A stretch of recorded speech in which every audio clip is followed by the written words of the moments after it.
How do we address soil and water conservation, biodiversity, climate change? One of our big initiatives is working in the Mississippi River Basin at whole.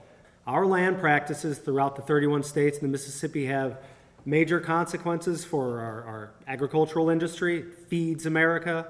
It also feeds our rivers and streams. It has consequences all the way into the marine sector that matter. Figure out where to work. You can target practices and places for source reduction as well as working to ameliorate nutrients as they move through the system, particularly via floodplain reconnection in the lower parts of the system. Aligning funding to make that happen across states, across the private sector, across agribusiness.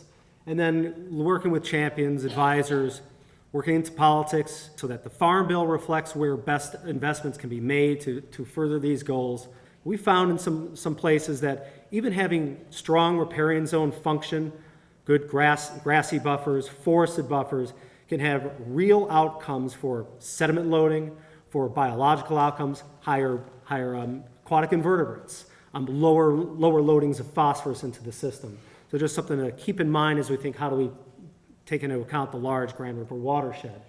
And the data are starting to bear this out. I've been working with dairy farmers in the Pecatonica for 12 years now, reducing phosphorus by half in that watershed, much of it being riparian practices, some in-stream work, and other farm practices. But you can get these reductions, and it can manifest. These are through partnerships. This is working with NRCS, working with USGS, in this case, University of Wisconsin and Madison, so that we are being honest with the data, having the data drive what we do, and measuring the success of our projects. And this is the Grand. This is for phosphorus loading throughout the entirety of the Grand. On the left, and similar to what we saw before, where the sources are and kind of where they end up at the end of the day as they flow through the system. And it's daunting because the Grand, when you look at it amongst all the major loaders, it's somewhere for the large drainage basins, it's around 20th. It's a top 25 loader for nutrients into the entire Mississippi. It is a high contributor to what people care about in the dead zone, the 5,000 square kilometer dead zone in the Gulf. And we can make a difference even up here, and it can be a demonstrable and a measurable difference to that.